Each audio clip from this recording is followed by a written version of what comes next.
কোটি টাকার মালিক হলে জীবনের সফলতা আসে না। গাড়ি বাড়ি ইন্ডাস্ট্রির মালিক হলে, ক্ষমতায় গেলে জীবনের সফলতা। দুনিয়ার চৌহদ্দির ভিতরে সীমাবদ্ধ নয়। ব্যাখ্যা নেব কার কাছ থেকে?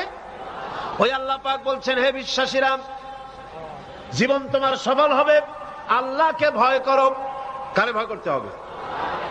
রাষ্ট্রকে, পুলিশকে, আর্মিকে, প্রধানমন্ত্রীকে, প্রেসিডেন্টকে। কারে ভয় করতে হবে? জোরে চিল্লা এখন। আল্লাহ রাব্বুল আলামিনকে ভয় করো। আর আল্লাহর নৈকট্য, আল্লাহর দরবারে পৌঁছার জন্য নৈকট্য অবলম্বন করো। নৈকট্য লাভের অনুসন্ধান করো। আল্লাহর কাছে যাওয়ার জন্য নৈকট্য লাভের অনুসন্ধান করো।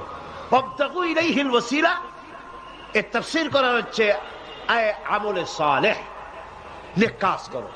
সেই নেক কাজগুলি তোমার জন্য জান্নাতে যাওয়ার ওসিলা হয়ে যাবে। সুবহানাল্লাহ। ওসিলা তালাশ করো। আর হলো আল্লাহর পথে সাধনা করো, চেষ্টা করো, মুজাহিদা করো, জিহাদ করো, সংগ্রাম করো। তাহলে তোমাদের জীবন সফল হয়ে যাবে।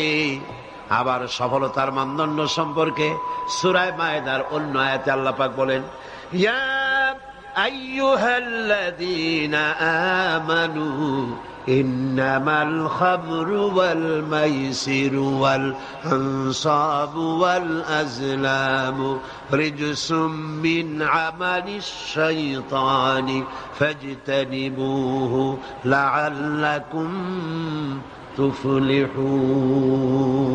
হে বিশ্বাসীরা, মদ, জুয়া, মূর্তি পূজার বেদী, ভাগ্য নির্ণায়ক স্বরসমূহ শয়তান কর্তৃক উদ্ভাবিত নোংরা কাজ।